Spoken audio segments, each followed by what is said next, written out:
présidente de l'ONG Nzrama, sage-femme, elle a décidé de consacrer sa vie à améliorer la santé maternelle et infantile, mais aussi elle est dans la promotion de la culture, ACAN, promotion de l'excellence, charité et action sanitaire. Mesdames et messieurs, bonjour et bienvenue dans cette émission Tête à Tête. Pour ce jour, nous recevons Madame Messouma Kouadio. Bonjour Madame Messouma Bonjour Kouadio, madame. bienvenue. Merci. Comment vous allez? Très bien. Comment se porte l'ONG Nzrama? L'ONG Ndrama se porte à merveille, grâce à Dieu. D'accord. Nzrama, c'est en quelle langue, s'il vous plaît? On a Ni et ça signifie étoile. Ok. Alors, vous êtes la présidente de cette ONG. Quand est-ce que cette ONG a vu le jour? Cette ONG a vu le jour en juillet 2024. Voilà. Et le siège social se trouve à Nibilekro, dans l'Indéni du Hablin. C'est là-bas que... Le siège social se trouve, mais nous exerçons un peu partout sur tout le territoire ivoirien. D'accord. De quoi s'agit-il? En gros, comme vous pouvez le constater par le nom Nzrama, Nzrama qui signifie étoile, nous voulons briller à travers nos actions. Et cette ONG a fait la promotion de la culture à Caen, comme vous l'avez dit en général, et celle des Aïnis en particulier, la promotion de l'excellence en milieu scolaire, charité et action sanitaire. Et je suis également sage-femme de profession et à travers mes activités en tant que sage-femme, je veux faire la promotion de la santé maternelle et infantile. D'accord. Et quelles sont les actions que vous avez menées depuis la création de cette ONG? D'accord. Après l'ouverture du siège social à Nibilekro, nous avons mené une activité à Abongwa. Lors d'un festival, nous avons récompensé les meilleurs élèves des 5 écoles primaires de ce village. Ensuite, dans le mois d'octobre, mois dédié à la sensibilisation sur le cancer du sein, nous avons sensibilisé sur 3 jours dans les établissements secondaires de la ville d'Agny-Bilekro. Ensuite, il y a eu un marathon de sensibilisation dans toute la ville, suivi de conseils à la population sur le cancer du sein et également du col de l'utérus.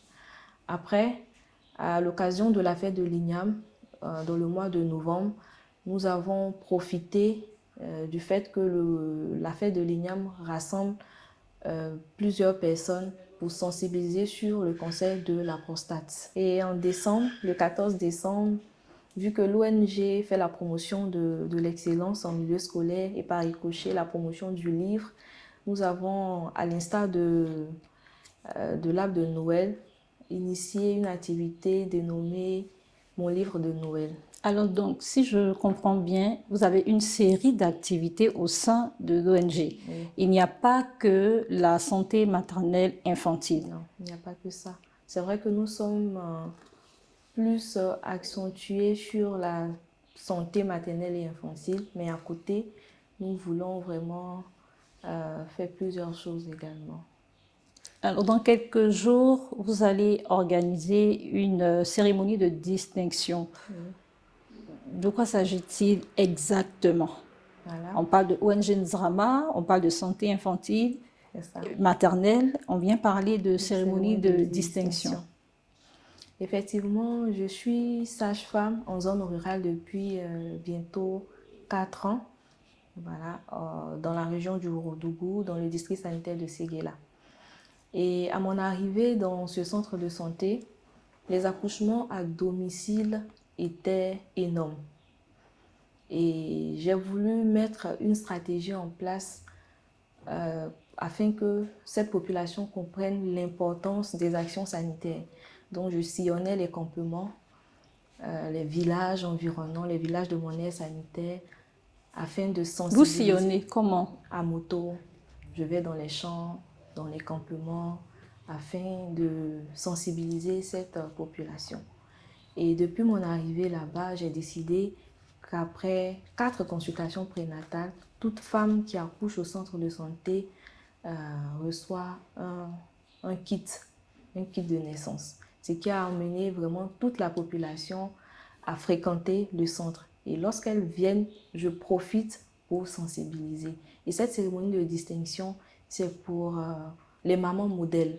Ces mamans-là qui ont fait au moins 4 consultations. Les mamans modèles. Oui. Modèles. Modèles qui ont fait 4 consultations prénatales, au moins 4 consultations prénatales, qui respectent bien sûr les consultations prénatales, qui ont accouché au centre de santé, qui respectent la consultation postnatale et aussi le calendrier vaccinal pour l'enfant.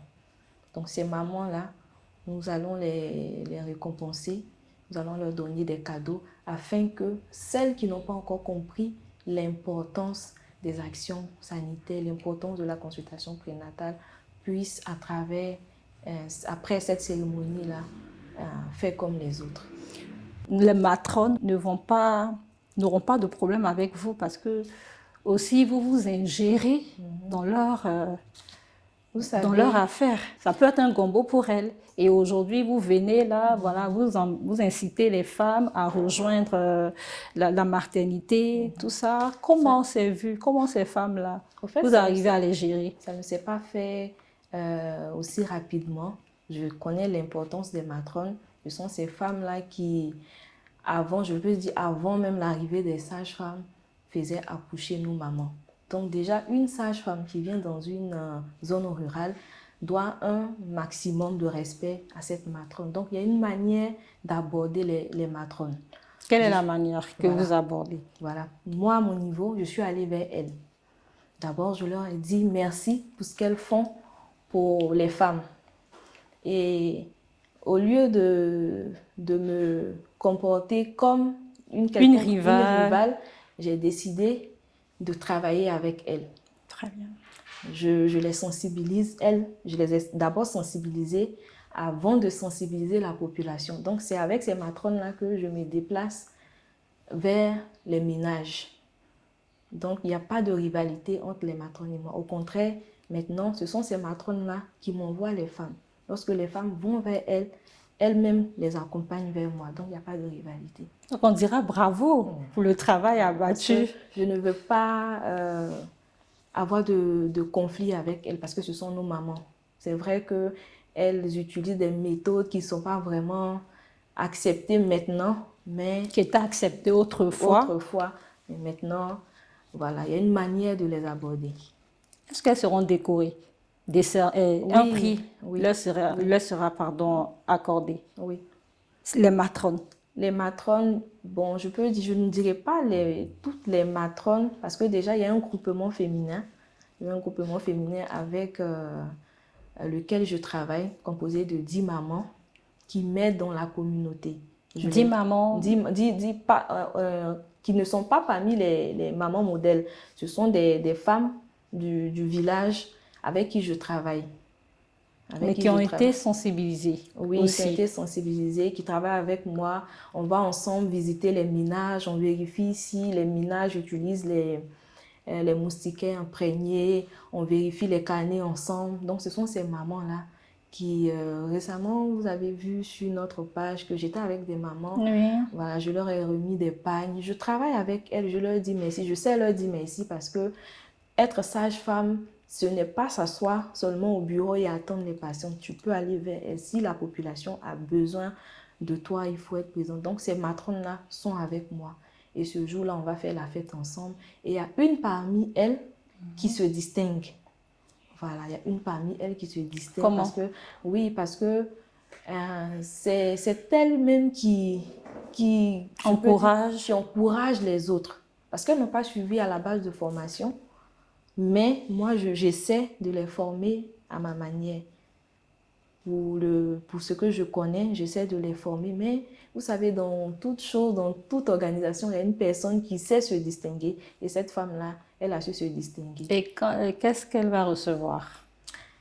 Est-ce que ce qu'elle va recevoir sera énorme? Vous verrez bien. Vous verrez bien. Non, dites-nous un peu. Bon, elle va recevoir... déjà, elles ont reçu toutes des cadeaux. Les mamans, avant cette cérémonie, elles ont déjà reçu des cadeaux. Mais c'est un prix. C'est un prix pour lui dire merci. C'est un prix pour lui dire merci. D'accord. Qu'est-ce qui a été le déclic pour, de la création de cette ONG et qu'est-ce que vous a emmené même déjà à vouloir vous pencher sur ces cas-là? Je peux dire que l'envie d'aider les autres vient depuis l'école primaire. Parce que pour ceux qui ont fait l'école primaire avec moi peuvent témoigner. À l'école primaire, j'ai demandé aux enseignants de me faire venir tous les enfants malades, pas malades, mais qui faisaient les besoins, qui vomissaient. Donc moi, je nettoyais ces enfants-là. Donc on venait m'appeler en classe pour le faire. Et aider les autres, je peux dire que c'est... Voilà, je sais pas C'est si inné. je peux dire c'est inné parce que j'aime aider, j'aime être aux côtés des autres. Et l'envie encore de créer cette ONG-là, comme vous l'avez constaté, il y a plusieurs choses que l'ONG veut mettre en avant. Concernant la promotion, par exemple, de l'excellence en milieu scolaire et puis la promotion du livre, c'est vraiment de permettre surtout à la population de ma région de s'intéresser à la littérature. Parce que dans ma vision, c'est d'implanter une bibliothèque à Niamey-les-Crau. Donc, quelles sont les difficultés auxquelles vous êtes confrontés? Nous sommes confrontés à plusieurs difficultés. Parce Lesquelles? que depuis la création de cette ONG, tout ce que nous faisons est sur fonds propres. C'est pas facile. Voilà, c'est pas du tout facile. Et puis, je peux dire au niveau de ma région, certaines personnes sont beaucoup fermées. Les gens ne sont pas vraiment ouverts à l'envie d'un changement. Donc, c'est vraiment difficile. C'est vraiment difficile à ce niveau-là. Vous n'avez pas de soutien du ministère, de votre ministère de tutelle? Pas encore. Vous n'êtes pas soutenu par d'autres institutions et organisations? Non, pas encore. Et donc, quel est l'appel que vous lancez? L'appel que je lance aujourd'hui à travers votre antenne, c'est que mon ministère de tutelle puisse m'accompagner dans tout ce que je fais, ainsi que toutes nos autorités de notre région, bien sûr, et les autres aussi qui veulent bien faire partie de cette aventure-là. Parce que c'est vraiment difficile de mener toutes ces activités-là sur fonds propres. On le fait par amour pour notre région, pour notre pays, mais c'est vraiment difficile. Alors, à travers cette antenne-là, je veux vraiment que ces personnes aussi qui ont la main sur le cœur nous aident dans cette mission. Quelles sont les personnes qui sont attendues à la cérémonie de distinction? Est-ce les mamans uniquement? Est-ce que vous attendez la présence des autorités de la ville de Séguéla? Oui, nous avons envoyé des courriers, bien sûr, à nos autorités de la région du Ouagadougou et nous espérions vraiment les voir à cette cérémonie. Il y a également le directeur du programme national de la santé mentale, voilà, que j'ai récemment rencontré, qui m'a fait savoir qu'il aimerait bien être là si et seulement si son programme le lui permettait. Donc j'espère qu'il sera là. Et est-ce qu'il y a une communication qui est faite autour? Quelle sera la prochaine étape après la cérémonie de distinction? Après la cérémonie de distinction, il y a un café littéraire qui sera organisé dans la ville d'Aniamey-les-Crau. C'est une première et j'espère que nos autorités, la population va vraiment nous accompagner. Quand? En août, mais nous n'avons pas encore la date précise. Et qu'est-ce qui sera au cœur de ce café littéraire? Et qui est-ce qui est invité à ce café littéraire? Ce café littéraire, on veut faire la promotion du livre, comme on peut le constater, voilà, le café littéraire. Et il y a un livre qui sera vraiment mis en avant, c'est le livre Nzrama. Voilà. Votre livre? Pas mon livre, c'est celui d'un ami dénommé Nzrama. Et ce livre parle des grossesses précoces, de la force de l'amour, en tout cas de plusieurs choses. Et ce livre-là sera vraiment mis en avant. Donc nous attendons aussi d'autres écrivains. J'espère qu'on aura le temps de le recevoir ici Oui. pourquoi pas nous parler de son ouvrage. Oui, voilà, donc le livre Nzrama sera vraiment mis en avant. Mais nous attendons d'autres écrivains aussi, d'autres maisons d'édition qui pourront aussi venir avec des livres afin que la population puisse vraiment être en contact avec le livre. Donc, ce sont les élèves qui sont conviés à cette... Les élèves, toute la population, parce qu'on veut vraiment que tout le monde, sans exception, s'intéresse à la lecture. Alors, chers téléspectateurs, j'espère que vous avez pris un réel plaisir à nous suivre. Nous sommes en compagnie de Madame Kwadjo, présidente de l'ONG Nzrama. Elle est avec nous aujourd'hui pour nous décortiquer en long et en large la cérémonie de distinction, mais également voilà, toutes les missions qui lui sont assignées. J'espère que vous nous avez suivis avec beaucoup d'engouement. Madame Kwadjo, nous sommes donc au terme de cette émission. Est-ce que vous avez quelque chose d'autre à ajouter? D'abord, je dis merci à la télévision Vision 24 TV pour l'invitation de mettre en lumière cette jeunesse-là qui a besoin d'être encouragée. Et à travers ce tête-à-tête, j'espère que notre voix va porter. Et je dis aussi merci